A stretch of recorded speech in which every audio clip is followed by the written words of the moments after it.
పైన వాళ్ళు చూసేటటువంటి ప్రభావాలు ఎలా ఉన్నాయనేటువంటిది పరిశోధనలో మనము మళ్ళీ వాటిపైన పరిశోధన చేయవలసిన పరిస్థితి ఏర్పడుతుంది. కాకపోతే మన సంస్కృతిబద్ధంగా భారతీయ సంస్కృతిలో చాలా రకాలైనటువంటి, మీరు వరి తీసుకుంటే సుమారు 100 రకాలైనటువంటి వరులు, గోధుమలు 100 రకాలైనటువంటి, ఇక చిరుధాన్యాల్లో తీసుకున్నటువంటి ప్రతి స్పీసీస్లో కూడా, ప్రతి జాతిలో కూడా కొన్ని 100 రకాలైనటువంటి వెరైటీస్ అంటాం అనమాట. జాతి తర్వాత వచ్చేవి వెరైటీస్. అట్లాంటి వెరైటీస్ ఇక్కడ ఉన్నాయి. చూస్తే మేమే అబ్బురపడుతున్నాము. పరిశోధనలు ఎన్ని జరిగినప్పటికీ ఇలాంటి గ్రామీణ ప్రాంతంలోకి వచ్చిన తర్వాత మాత్రమే మనం వాటిని చూడగలుగుతాము. ఇది ఒక పండుగ చూడండి, విత్తనాల పండుగగా వీరు జరుపుకుంటున్నారు. సాంప్రదాయబద్ధంగా జరిగేటటువంటి ఈ విధమైన పండుగలు ఏవైతే ఉన్నాయో మన తెలంగాణలో కావచ్చు, మన భారతదేశంలో కావచ్చు, వీటినన్నింటినీ మనము పరిరక్షించవలసినటువంటి అవసరం ఉంది.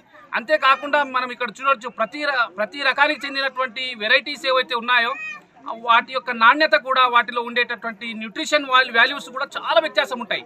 ఎందుకంటే మనం ఇప్పుడు ట్రాన్జెనిక్ విధానంలో వచ్చినటువంటి విత్తనాల లోపల మనం దిగుబడి ఎక్కువ పొందుతున్నాం, వాటి లోపల ఉండేటటువంటి న్యూట్రిషన్స్ ఎక్కువ పొందుతున్నప్పటికీ వాటి లోపల ఏవైనా సైడ్ ఎఫెక్ట్స్ ఉండేటటువంటి అవకాశం ఉండొచ్చు, ఉండకపోవచ్చు. కాకపోతే మనం ఖచ్చితంగా నిక్కచ్చిగా చెప్పొచ్చు, ఈ విధమైనటువంటి సంప్రదాయబద్ధమైనటువంటి విత్తనాలను కనుక మనం వాడుకున్నట్లయితే, పరిరక్షించినట్లయితే వాటి ద్వారా మనం ఆరోగ్యాన్ని పొందవచ్చు. అదేవిధంగా ఈకో ఫ్రెండ్లీ, ఇవన్నీ కూడా మన పర్యావరణ హితమైనటువంటివి. వీటి వల్ల పర్యావరణానికి కానీ, పర్యావరణంలో మనం మానవులం కూడా ఒక భాగమే, పశువులు భాగమే, ఇతరత్రమైనటువంటి వృక్షాలు కూడా ఉంటాయి. వాటన్నిటికీ ఏ విధమైనటువంటి హాని కలగకుండా ఈ విత్తనాలన్నీ కూడా మళ్ళీ తర్వాతి తరాన్ని ఇస్తున్నాయి. కాబట్టి DDSతో పాటు చాలా రకాలైనటువంటి విశ్వవిద్యాలయాలు వాటితో అనుబంధాన్ని ఏర్పరచుకొని, MOUs ఏర్పరచుకొని వివిధ రకాల పరిశోధనలు చేపడుతున్నారు.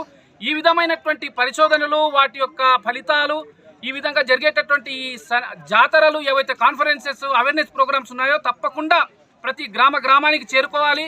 విద్యావంతులకు ముఖ్యంగా పాఠశాల స్థాయికి, కళాశాల స్థాయికి, విశ్వవిద్యాలయ స్థాయికి చేరుకొని వీటిపైన సరైనటువంటి అవగాహన చర్చలు జరిగినప్పుడు తప్పకుండా వచ్చే తరాలన్నీ కూడా వీటిపైన అవగాహన ఏర్పరచుకొని పరిశోధనలు చేస్తారు. పరిశోధన అంటే కేవలం పరిశోధనాత్మకమైన డాక్టరేట్స్ చేయాలనేటువంటిది కాకుండా విద్యావంతులు అందరూ కూడా, గ్రామీణంలో ఉండే వాళ్ళందరూ కూడా చేస్తున్నారు. వాటిని ముందుకు తీసుకెళ్లాలని నేను ప్రార్థిస్తున్నాను. Thank you very much.